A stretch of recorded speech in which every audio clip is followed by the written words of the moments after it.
दोस्तों, आपको याद है विंग कमांडर अभिनंदन।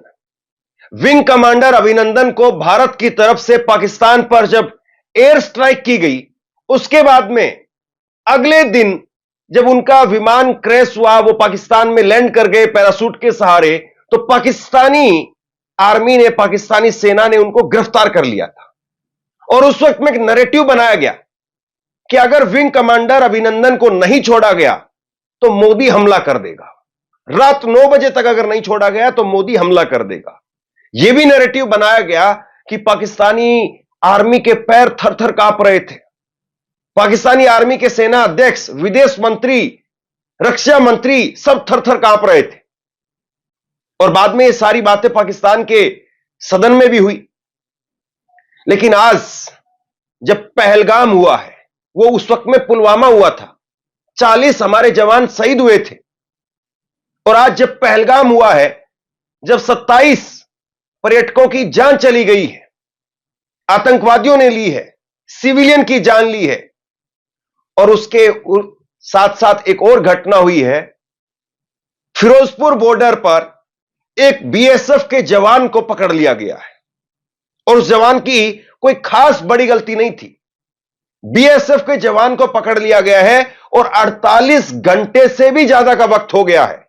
बात दिल्ली तक पहुंच चुकी है। दिल्ली में केंद्रीय गृह सचिव से बात हो रही है और पाकिस्तानी रेंजर्स ने भारतीय बीएसएफ के साथ में बातचीत की, लेकिन वो नतीजा निकल ही नहीं पाया कि वहां पर उस बीएसएफ के जवान की रिहाई हो सके। और अब सोचिए, देश में इसको लेकर के क्या नैरेटिव बन रहा है या क्या नहीं बन रहा है। इस वक्त में टीवी पर बताया जा रहा है, टीवी पर चलाया जा रहा है कि पाकिस्तान को इतने घंटे में, इतने दिन में भारत निस्तेनाबूद कर देगा। पाकिस्तान की सेना इतनी है, भारत की सेना इतनी है, पाकिस्तान के पास में यह हथियार है, भारत के पास में यह हथियार है। इस तरह से आपको टीवी पर एंकर बता रहे हैं कि महज इतने मिनट लगेंगे, इतने घंटे लगेंगे, इतने दिन लगेंगे, इतने दिन में, इतने टाइम में लाहौर तक कब्जा हो जाएगा, ये हो जाएगा, वो हो जाएगा। तमाम तरह की बातें बताई जा रही है और इसमें कोई शक भी नहीं है कि पाकिस्तान की आर्मी, चाहे वो सैनिकों के अगर कंपैरिजन किया जाए, तुलना किया जाए, उसके मुकाबले में, हथियारों की तुलना की जाए उसके मुकाबले में, भारत के मुकाबले में कहीं पर ठहरती नहीं है। लेकिन सवाल इस बात का नहीं है। सवाल इस बात का है कि जो मीडिया नैरेटिव गढ़ने का काम करती है, वो मीडिया आज बीएसएफ के इस जवान केपी सिंह, जिसका नाम है, इसकी रिहाई को लेकर के सवाल क्यों नहीं पूछ रही है? इसकी रिहाई को लेकर के बात क्यों नहीं हो रही है? इसकी रिहाई को लेकर के खबरें क्यों नहीं आ रही है? और बीएसएफ के इस जवान केपी सिंह के भाई, उनकी पत्नी, पूरा परिवार वो परेशान है, बेचैन है। और बाकायदा जो दो तस्वीरें देख लीजिए आप, ये दो तस्वीरें देखिए, ये पाकिस्तानी आर्मी की तरफ से दो तस्वीरें जारी की गई है। ये अपनी ड्यूटी पर तैनात थे केपी सिंह, और केपी सिंह को पाकिस्तान की आर्मी पकड़ ले जाती है। इनके हाथ में कलावा बंधा हुआ है। और दूसरी तस्वीर जो आप देख रहे हैं, दूसरी तस्वीर में उनके पास में एक भी संदिग्ध चीज नहीं है। उनके पास में सामान्य उनकी पानी की बोतल है, राइफल है जो एक सैनिक के पास में होती है, बाकी कुछ और सामान है, लेकिन इसमें एक भी संदिग्ध चीज नहीं है। और ये आंखों पर पट्टी बांध करके गाड़ी में ले जाया गया है और अभी तक 48 घंटे हो चुके हैं। मैं आपको भास्कर की खबर दिखाता हूं। भास्कर की खबर देखिए आप। पंजाब में भारत पाकिस्तान बॉर्डर से पकड़े गए बीएसएफ जवान को पाकिस्तानी रेंजर्स ने 48 घंटे के बाद भी नहीं छोड़ा। इसको लेकर के बीएसएफ और पाकिस्तानी रेंजर्स की मीटिंग भी बेनतीजा रही। और यह 12:44 पर यह खबर दैनिक भास्कर ने की है। और दैनिक भास्कर इस खबर में बता रहा है कि गलती से जीरो लाइन क्रॉस कर दी थी। यानी 12 बजे दैनिक भास्कर इस खबर को कर रहा है। अभी शाम के 7-8 बजे यह खबर मैं रिकॉर्ड कर रहा हूं। यानी 54-55 घंटे हो गए, अभी तक जो है बीएसएफ के जवान को पाकिस्तान की तरफ से नहीं छोड़ा गया है। और क्या गलती थी, क्या कसूर था इसका, जरा ये तस्वीर देखिए आप। ये फिरोजपुर में कटीले तारों की बॉर्डर है और उसके बॉर्डर के उस पार भी, जहां पर नो मैंस लैंड होती है, यानी कोई भी आदमी आ जा नहीं सकता है, उस नो मैंस लैंड में भारत के किसान, उनके खेत हैं वहां पर, वो सेना की परमिशन लेकर के वहां पर खेती करते हैं। जब बुआई होती है ट्रैक्टर के माध्यम से, तो बीएसएफ के जवान साथ में जाते हैं, वो बुआई करते हैं।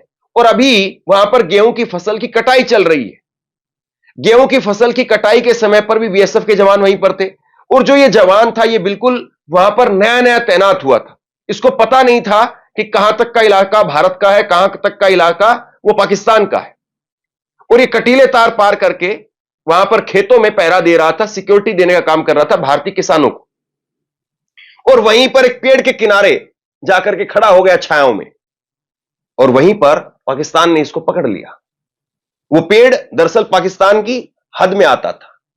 यानी कटीले तार यहां पर हैं, तो कटीले तार से इतना क्षेत्र आप समझने के लिए समझिए, इतना क्षेत्र और वो नो मैंस लैंड में आता है।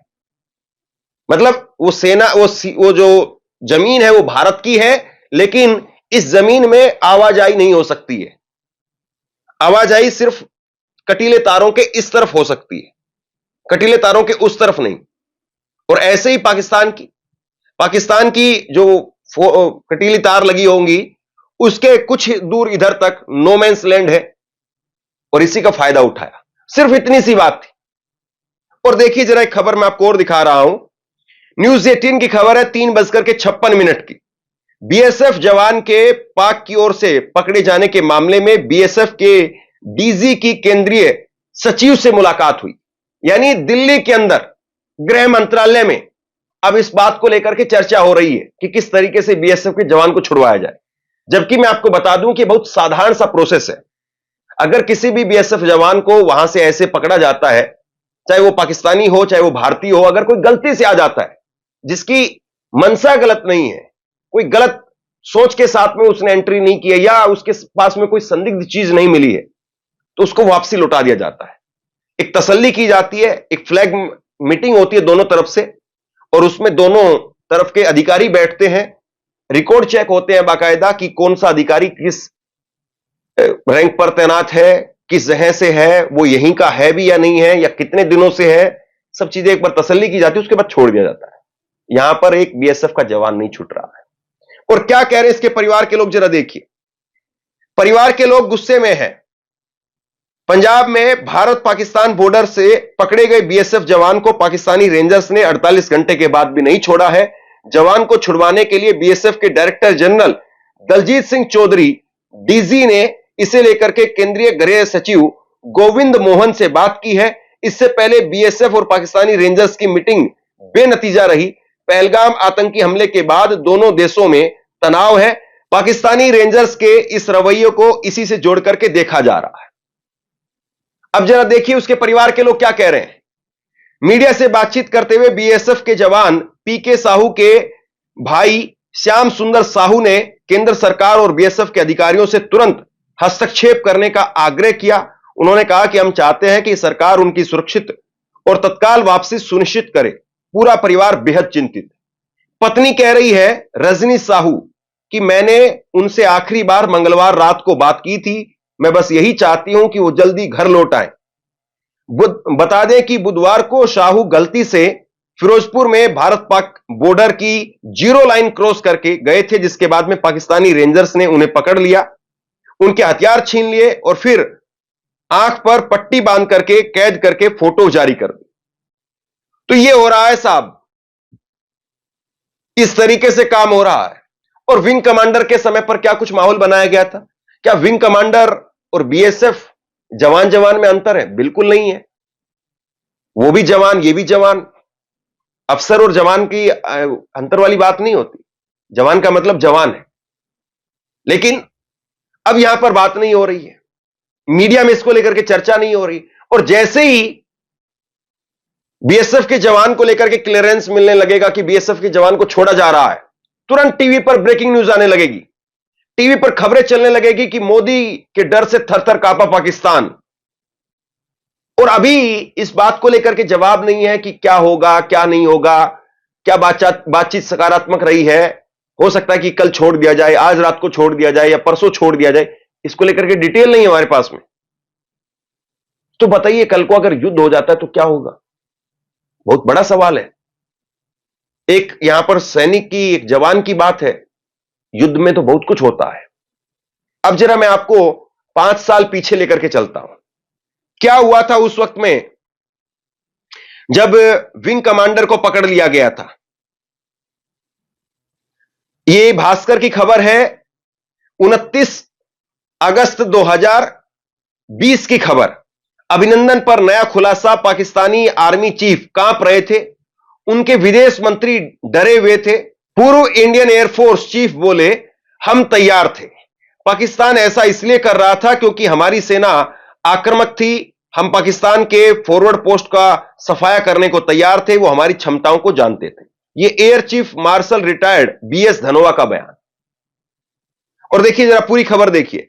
पाकिस्तानी मुस्लिम लीग पीएमएलएन के नेता अयाज सादिक ने कहा कि विदेश मंत्री शाह महमूद कुरैशी ने एक मीटिंग में कहा कि अगर हम अभिनंदन को नहीं छोड़ते हैं तो भारत रात 9 बजे हमला कर देगा।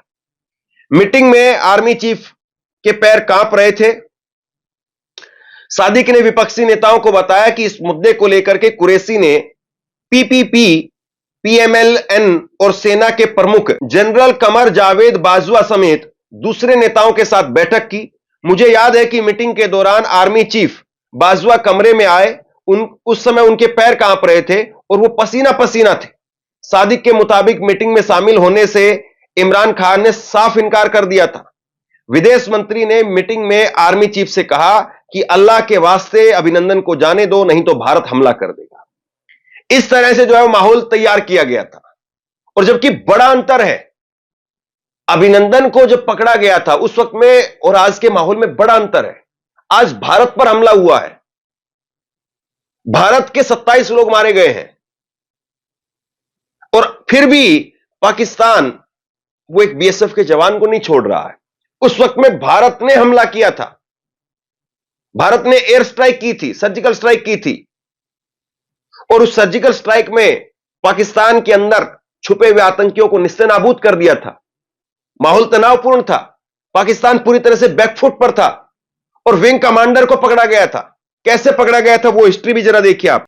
विंग कमांडर अभिनंदन वर्धमान को पाकिस्तानी सेना ने 27 फरवरी 2019 को पकड़ लिया था, जब उनका मिग 21 बाइसन विमान भारत पाकिस्तान सीमा के पास में हवाई युद्ध के दौरान क्षतिग्रस्त हो गया था और वह नियंत्रण रेखा एलओसी के पार पाकिस्तानी अधिकृत कश्मीर में पैराशूट से उतर गए थे। यह घटना 2019 के भारत पाकिस्तान तनाव के दौरान हुई, जो पुलवामा आतंकी हमले के बाद शुरू हुआ था।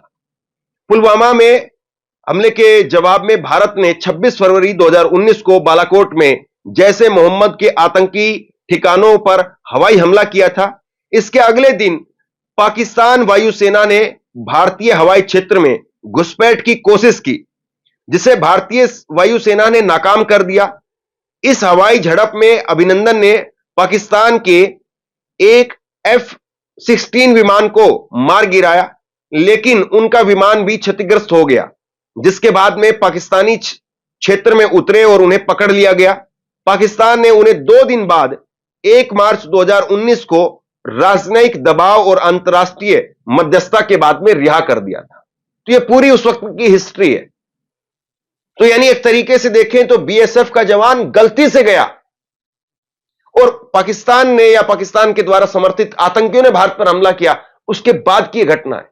और उस वक्त में एयर स्ट्राइक हुई थी, सर्जिकल स्ट्राइक हुई थी, पाकिस्तान वापसी अटैक करने की कोशिश कर रहा था और पाकिस्तान के विमान को ही मार गिराया था अभिनंदन ने।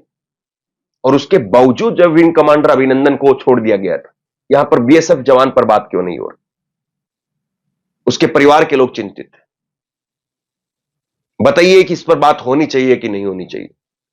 और सवाल फिर वही कि अगर विंग कमांडर अभिनंदन को लेकर के मीडिया में उस तरह का नैरेटिव था, उनकी वो तस्वीर आप कैसे भूल सकते हैं, हर चैनल पर थी, और पता नहीं इस तरीके से कवरेज उस वक्त में की गई थी। जब उनको रिहा किया गया था स्पेशली, तो चैनल लाइव थे उस वक्त में, और पूरा ऐसा माहौल बना दिया गया था कि अब बस एक एक टाइम जो है वो ऐसे तय किया जा रहा था।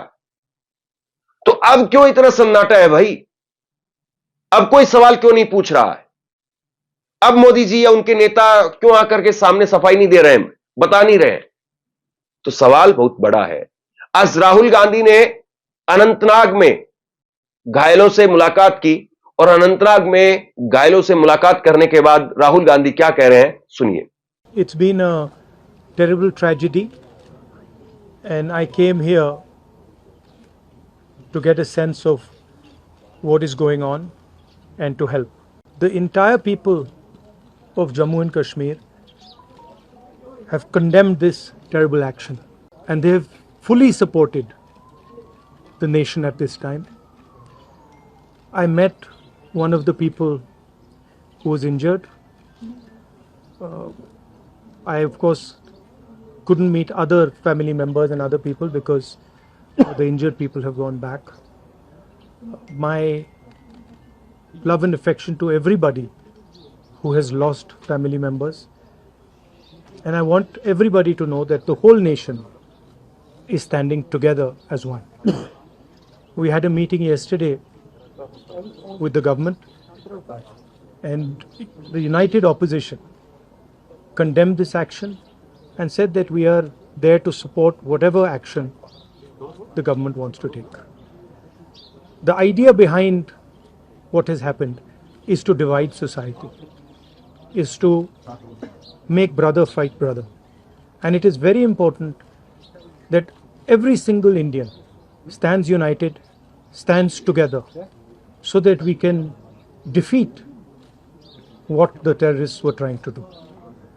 It's sad to see that some people are attacking my brothers and sisters from Kashmir and the rest of the country.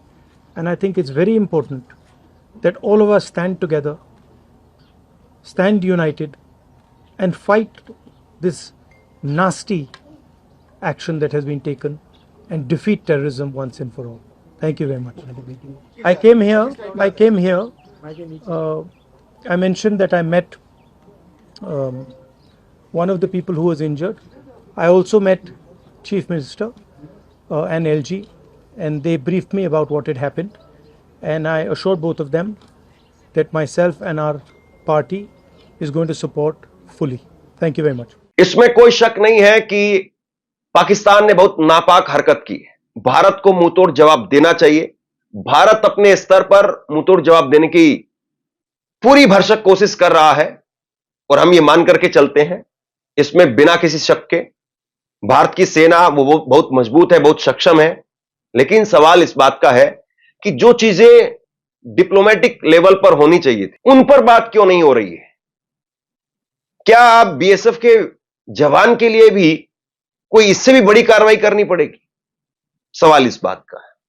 Share कीजिए इस खबर को, लोगों तक पहुंचाइए, और आप क्या सोचते हैं नीचे कमेंट बॉक्स में लिख करके मुझे जरूर बताइए। आपका बहुत बहुत धन्यवाद।